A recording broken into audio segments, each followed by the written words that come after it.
عورت یا تو گھر کی ہے یا قبر کی ہے۔ یہ الفاظ، یہ جملے تھے ایک کے پی کے مولوی کے، جو لگتا ہے کہ آج سچ ہو چکے ہیں۔ بلوچستان میں آج ایک ایسا واقعہ جو ہے پیش آیا جس پر پورا معاشرہ، پوری بلوچ قوم، بلوچستان، پاکستان اور پوری انسانی شرمندہ ہے۔ تو واقعہ کچھ یہ ایسا ہوا کہ ایک کپل جس نے بچپن کی شادی کی تھی، اور شادی کرنے کے 1.5 سال بعد جب ان لوگوں کو، جو ان کی قبیلے والوں نے ان کو پکڑ نہیں سکے، تو انہوں نے ان کو دھوکے سے ایک دعوت پہ بلایا۔ سب سے بڑی دھوکہ بازی یہی سے سٹارٹ کی انہوں نے دعوت پہ بلایا، اور دونوں کپل جب وہاں پہنچے تو دعوت صرف موت کی تھی، نہ کہ کسی کھانے کی۔ تو سب سے پہلے عورت کو جو ہے نامحرم مردوں نے، وہ بھی اسلحہ سمیت، گھیرے میں لیا۔ جب عورت کو پتہ تھا کہ اس کے ساتھ کیا ہونے والا ہے، تو اس کے نہ چہرے پہ کوئی شکست کے آثار تھے، نہ اس کے ٹانگیں کانپی، اور نہ اس کو کسی چیز کا خوف تھا۔ اس نے کہا کہ میرے جسم کو کوئی نہیں چھوئے گا۔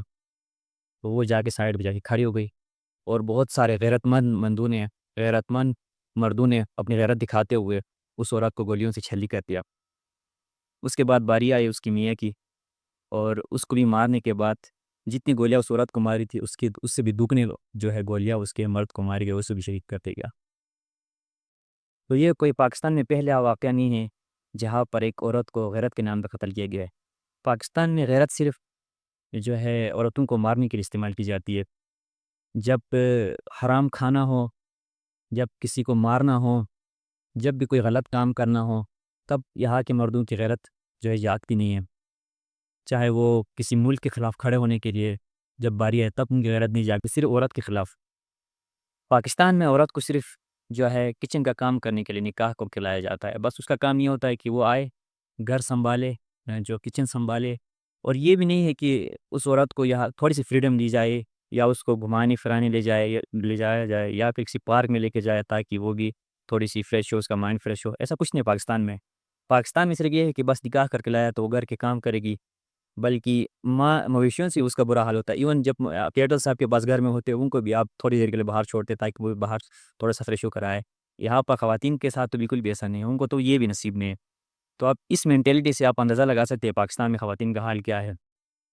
پاکستان میں ہر خاتون جا کے ثنا میر نہیں بن سکتی ہے، ہر خاتون جا کے سمینہ بیگ نہیں بن سکتی ہے، ہر خاتون جا کے جو ہے ملالہ یوسفزئی نہیں بن سکتی ہے، اور ملالہ کے ساتھ بھی کیا ہوا تھا وہ بھی آپ کو پتہ ہے۔ تو یہ مینٹیلٹی جب تک پاکستانیوں کے بیچ میں ہے، تب تک پاکستان میں ایسے واقعات ہوتے رہیں گے۔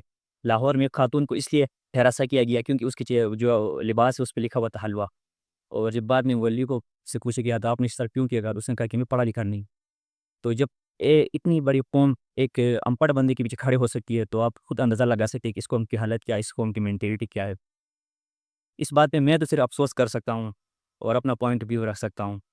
اس کے علاوہ یہاں پر کوئی ریاست نام کی کوئی چیز ہے نہیں جو اپنی رٹ قائم کر سکے۔ خاص کر پنجاب اور سندھ میں تھوڑی سی رٹ قائم کرتی ہے، لیکن بلوچستان کے ان علاقوں میں تو ریاست نام کی کوئی چیز ہے بھی نہیں۔ اور جو ریاست کے نام پہ صرف سندھ اور پنجاب کو چلا رہے ہیں، ان سے ہم یہی ریکویسٹ کریں گے کہ خدارہ اس ملک کے بارے میں سوچے، اس ملک کی خواتین کے بارے میں سوچے۔ پہلے ہی ہیومن انڈیکس میں ہمارا جو ہے نمبر سب سے آخر میں آتا ہے، ہمارا حال ہر کسی کو پتہ ہے، ہمارے پاسپورٹ کی رینکنگ ہر کسی کو پتہ ہے، دنیا کا چوتھا بدترین پاسپورٹ ہے ہمارا۔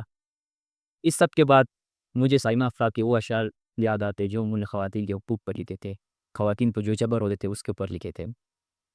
زمانے کے چلن سے برسرے پیکار عورت ہوں، سوار ایک مرحلے پر جبر سے دو چار عورت ہوں، گناہوں میں بھی ہو تو حصہ نصف ہے میرا، سزاؤں کے لیے تنہا مگر حقدار عورت ہوں۔